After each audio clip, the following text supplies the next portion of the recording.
옛날 어느 작은 마을에는 한 번 들어가면 결코 나오지 못한다는 소문이 자자한 오래된 폐가가 하나 있었습니다. 주민들은 그곳에서 밤마다 이상한 울음소리가 들린다며 두려워했고 호기심 많은 몇몇 사람들만이 그 집의 비밀을 밝혀내겠다는 결심을 하고는 했습니다. 그러나 그곳에 발을 들인 사람들은 하나같이 며칠 사이에 마을을 떠났거나 집으로 돌아와도 아무것도 기억하지 못했습니다. 이런 이야기에 흥미를 느낀 대학생 윤호는 친구들과 함께 그 집을 탐험해 보기로 했습니다. 공포영화의 한 장면처럼 5명의 친구가 집 앞에 모였고 그들은 비장한 표정으로 집 안으로 들어섰습니다. 집은 오랫동안 방치되어 있었던 탓에 내부는 거미줄과 먼지로 가득했고 곳곳에서 삐걱거리는 소리가 났습니다. 처음엔 가벼운 마음으로 집을 둘러보던 그들은 점점 이상한 기운을 느끼기 시작했습니다. 아무도 없는 방에서 문이 저절로 닫히거나 낡은 피아노에서 한음이 반복되어 울리는 소리가 들렸습니다. 가장 용감한 척하던 친구 민수조차도 점점 두려움을 감추지 못하고 서둘러 이곳을 떠나자는 의견을 내기 시작했죠. 하지만 윤호는 아직 확인하지 않은 지하실이 남아있다며 한 번만 더 살펴보자고 했습니다. 그의 말에 몇몇 친구들은 망설였지만 결국 모두 함께 지하실로 내려가기로 했습니다. 의문의 손전등 불빛 아래 그들은 좁은 계단을 통해 지하실로 내려갔고 그곳에서 이상한 낙서가 가득한 벽과 오래된 사진들이 걸려있는 것을 발견했습니다. 그 사진 속 인물들은 모두 이 마을에서 사라졌다고 알려진 사람들이었고 그 중에는 최근에 실종된 사람의 모습도 보였습니다. 친구들은 서늘한 느낌에 다시 한번 소름을 느꼈지만 윤호는 이 사진들의 비밀을 풀면 뭔가 중요한 단서를 찾을 수 있을 것 같다고 생각했습니다. 그때 갑자기 지하실의 문이 육중한 소리를 내며 닫히고 손전등이 깜빡이기 시작했습니다. 당황한 친구들은 이리저리 손전등 불빛을 흔들며 서로의 얼굴을 확인했지만 어느새 그들 중 한 명이 사라져 있었습니다. 남은 4명은 서로를 부르며 그 친구를 찾기 시작했지만 그 순간마다 한 명씩 흔적 없이 사라져갔습니다. 결국 마지막까지 남은 윤호는 어떤 힘에 의해 정신을 잃고 말았죠. 얼마 후 마을 주민들은 집 앞에서 의식을 잃고 쓰러진 윤호를 발견했습니다. 윤호는 병원으로 옮겨졌지만 깨어난 이후에도 무엇이 있었는지 전혀 기억하지 못했습니다. 그와 함께했던 친구들 또한 행방불명 상태로 남아있었으며 그들이 찍었던 사진 속에서 기묘하게 웃고 있는 자신들의 얼굴을 보게 된 윤호는 다시는 그 마을에 돌아가지 않았습니다. 두 번째 이야기. 한국 인터넷 커뮤니티에는 다양한 공포썰이 돌고 있습니다. 그중 하나를 길게 각색해서 이야기해 드리겠습니다. 이 이야기는 내가 대학 시절 한적한 시골 마을에서 하숙을 할 때 겪은 일이다. 그 해의 여름은 유난히도 더웠고 나는 방학을 맞이하여 잠시 시골로 내려갔다. 시원한 바람이 부는 언덕 위에 자리 잡은 작은 집에서 하숙을 하게 되었는데 이 집에서는 몇 가지 이상한 점이 느껴졌다. 첫째, 밤만 되면 어딘가에서 끊임없이 흐느끼는 여자의 울음소리가 들렸다. 처음에는 바람 소리나 동물 소리라고 생각했지만 점점 울음소리가 분명히 사람의 목소리라는 확신이 들었다. 울음소리는 대개 한밤중에 시작되어 새벽이 되기 전에는 멈추곤 했다. 그때마다 소름이 끼쳤지만 마을 사람들이 이런저런 이야기로 무마하려 하기에 나도 크게 문제 삼지 않았다. 그리고 두 번째로 이상했던 것은 집안에 걸린 한 초상화였다. 그 초상화는 19세기의 전형적인 한국 여성의 모습으로 한복을 곱게 차려입고 앉아 있었다. 그러나 이상하게도 그녀의 눈빛은 마치 그림 밖으로 나를 응시하는 듯한 느낌을 주었다. 집주인은 그 초상화가 할머니의 젊은 시절이라며 특별히 신경 쓰지 말라고 했지만 난 그것이 항상 신경이 쓰였다. 어느 날 나는 호기심을 이기지 못하고 마을 어르신에게 이 집의 내력에 대해 물었다. 어르신은 심각한 얼굴로 이야기를 꺼냈다. 몇십 년 전 이 집에는 한 젊은 여성이 살았는데 그녀는 마을에 잘 나가는 청년과 사랑에 빠졌다고 한다. 하지만 가문의 반대로 인해 두 사람은 결국 강제로 헤어지게 되었고 그 여성은 상심 끝에 자신의 집에서 생을 마감했다고 전해졌다. 어르신의 이야기를 듣고 나니 그 여성의 혼령이 여전히 이곳에 머물러 있는 것일지도 모른다는 생각이 들었다. 그날 밤 나는 다시금 들려오는 울음소리를 들으면서도 집안에서 무언가 낯선 기운이 감도는 것을 느꼈다. 방 안에서 숨을 죽이고 귀를 기울이면 울음소리는 점차 가까워지는 듯했고 문틈으로 찬바람이 스며들었다. 한참을 그러고 있다가 용기를 내서 방문을 열었을 때 복도 끝에 그 초상화 속 여성이 서 있었다. TV나 영화에서 본 것처럼 공포스러운 모습은 아니었지만 모든 것이 현실처럼 느껴졌다. 그녀는 한없이 슬픈 눈으로 나를 바라보고 있었고 순간적으로 숨이 멎는 것 같았다. 나는 무심코 대답할 수 없는 질문을 내뱉고 말았다. 왜 그러세요? 그 순간 그녀는 희미한 미소를 지으며 사라졌고 방 안은 다시 일상적인 고요함으로 돌아왔다. 그 이후로 울음소리는 들리지 않았지만 초상화의 눈빛은 여전히 뭔가를 말하려는 듯했다. 방학이 끝나고 학교로 돌아오면서 나는 그 일을 잊으려 했지만 아직도 가끔씩 그 초상화와 여인의 눈빛이 꿈에 나타난다. 마을 어르신은 나중에 이번 여름 유난히 꿈자리가 사나웠다는 말을 전했지만 나는 더 이상의 이야기를 듣고 싶지 않았다. 이후로 많은 해가 지났지만 그 초상화 속 여인의 흐느낌과 눈빛은 아마도 영원히 내 기억 속에 남을 것이다. 마을에서는 여전히 그 집에 대한 이야기가 전해질 것이고 언젠가 다른 누군가가 나와 같은 경험을 하게 될지도 모른다는 생각이 들었다. 세 번째 이야기. 몇 년 전 나는 서울의 한 외곽 지역에서 자취를 시작하게 되었다. 학교에서 그리 멀지 않지만 주변에 유흥시설이 거의 없는 조용한 동네였다.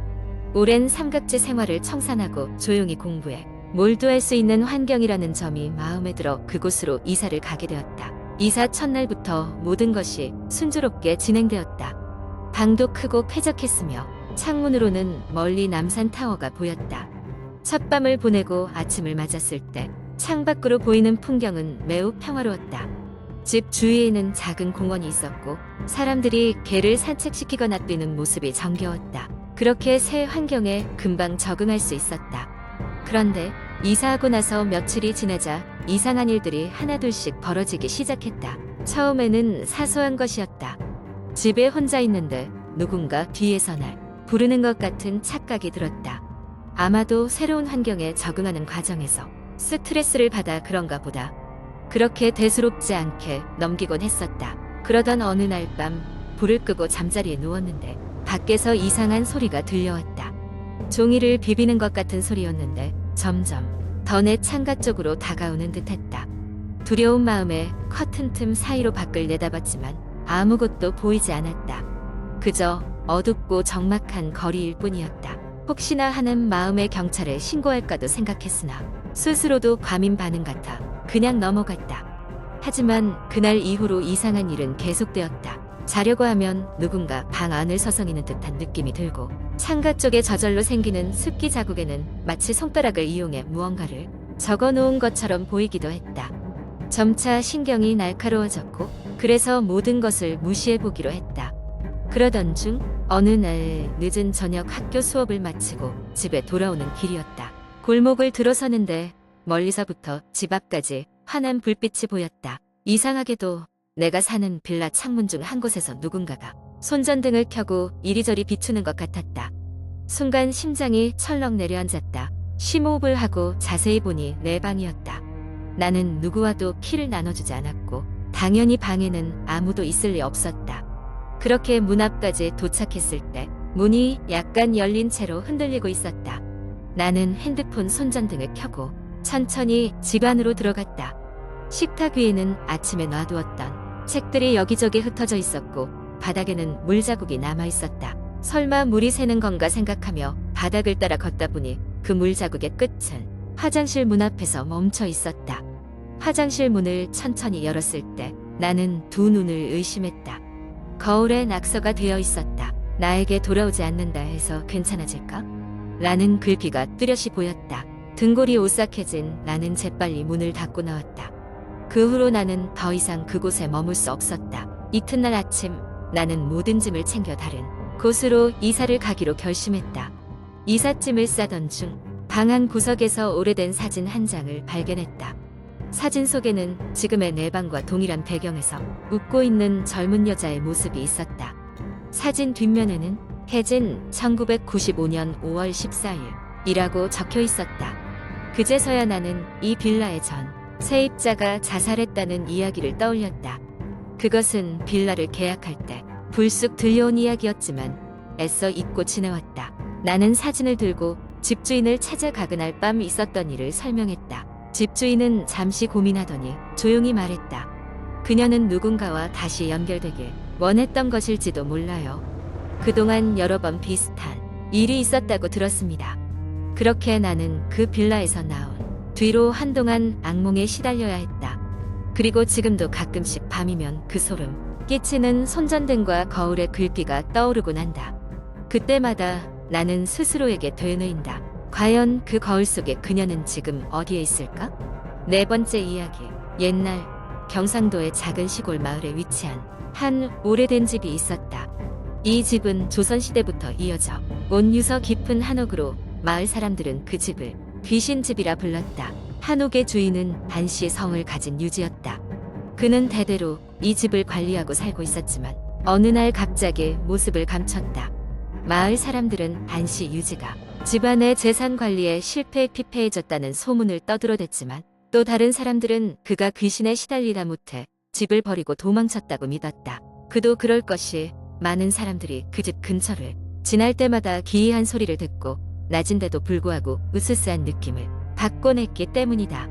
몇 년 후 그 집은 소문 끝에 방치되었고 어느 날 한 젊은 남자가 이 집을 샀다고 했다. 그는 도시에서 사업에 실패한 후세 출발을 하려는 마음으로 이곳에 정착하기로 결심한 백씨였다. 백씨는 빈티인 채 발견되니 집을 손보고 살기 시작했다. 그는 집을 고치며 새로운 삶을 시작했지만 곧 이상한 일들이 벌어지기 시작했다. 첫 번째 이상한 사건은 밤중에 일어났다. 그는 깊은 밤 잠들기 위해 준비하고 있을 때 집안에서 발자국 소리가 울렸다.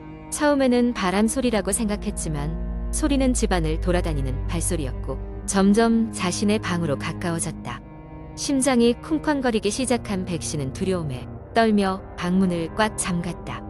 그 후 며칠 동안 그는 비슷한 소리를 계속 들었다. 발걸음은 밤마다 집안을 맴돌았고 때로는 속삭이는 소리가 들리기도 했다. 백씨는 점점 지쳐갔고 결국 마을 어르신을 찾아가 조언을 구했다. 어르신은 이 집에 얽힌 옛날 이야기를 전해주었다.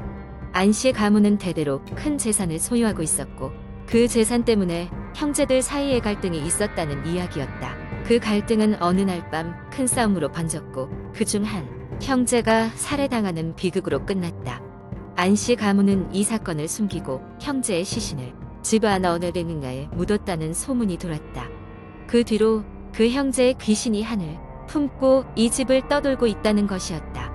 백씨는 이 이야기를 듣고 두려움이 더욱 커졌지만 확실한 것을 확인하고 싶어졌다. 그래서 그는 마을의 몇몇 젊은 친구들과 함께 그 귀신을 쫓아내기로 했다. 그들은 무당을 불러 집을 정화하고 귀신의 존재를 확인하기 위해 심야의 집안 곳곳을 조사하기 시작했다. 조용한 밤 그들은 무당의 지시에 따라 촛불을 켜고 기도를 올렸다. 그 순간 바닥 아래에서 무언가 두드리는 소리가 들려왔다. 그 소리는 바닥의 한 지점을 가리키고 있었고 그들은 곧바로 그곳을 파보기로 했다. 지하에서 오래된 상자가 발견되었고 그것을 열어본 순간 오래된 유골이 드러났다. 모두가 두려움에 질려버렸지만 무당은 그 유골을 정성껏 묻어주고 장례를 치러주기로 했다. 이를 통해 귀신의 한이 풀렸는지 그 후로는 그 집에서 더 이상 이상한 소리가 들리지 않았다.